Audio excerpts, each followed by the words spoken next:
गिरिडीह विधानसभा seat से दूसरी बार विधायक बने सुदिव्य कुमार को पहली बार झारखंड कैबिनेट में जगह मिली है।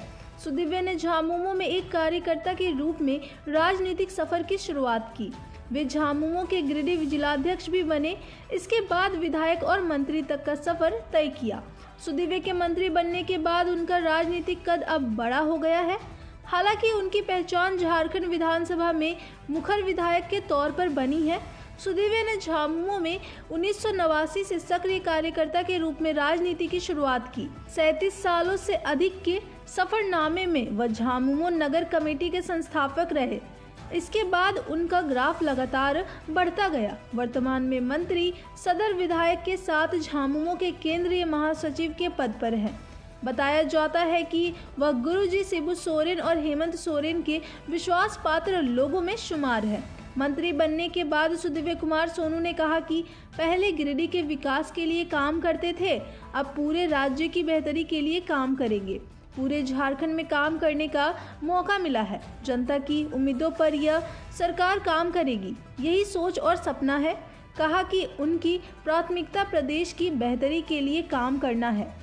एक सौभाग्य की बात है और आप छोटे कार्यकर्ता से लेकर इस मुकाम तक गए, तो क्या एक सपना है जो आपका अधूरा रह गया है और उसे अपने कार्यकाल में पूरा कीजिएगा?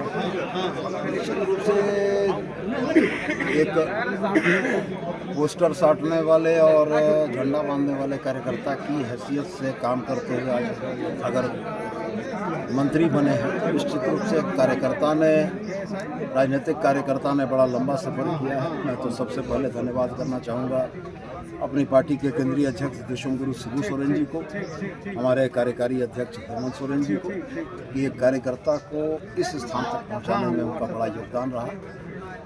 रह गया सवाल इन 35 वर्षों के कार्यकाल में ज़मीन से जुड़कर चीज़ों को बहुत कुछ देखा, हमने महसूस किया, जनता की भावनाओं के स्पंदन को महसूस किया कि जनता चाहती क्या है।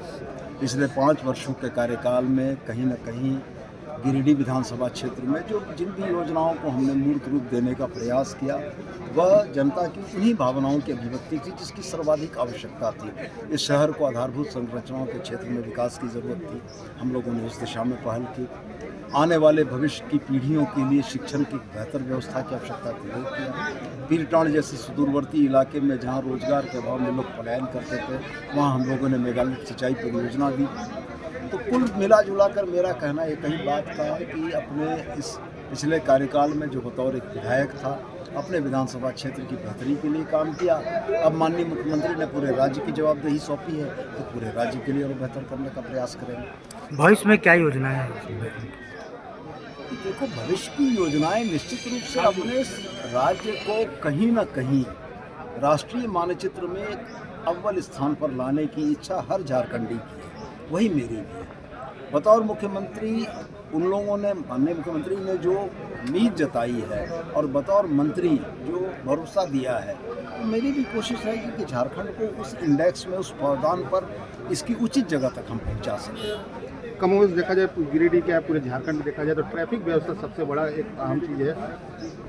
उसके लिए चूँकि आपका जो मंत्र है, ट्रैफिक की व्यवस्था में कई एक तत्व समावेशी है। जैसे सड़कों पर बढ़ती गाड़ियों की संख्या, झारखंड में अर्बनाइजेशन या शहरीकरण होता हुआ जिन सड़कों की क्षमता 1 लाख के शहर के ट्रैफिक को संभालने की थी, आज वहाँ 3 लाख का ट्रैफिक है। तो इन तमाम अलग अलग तत्वों को ही मिलकर ट्रैफिक जाम की समस्या बनती है और कोई एक विभाग या कोई एक एफर्ट इसका समाधान नहीं कर सकेगा।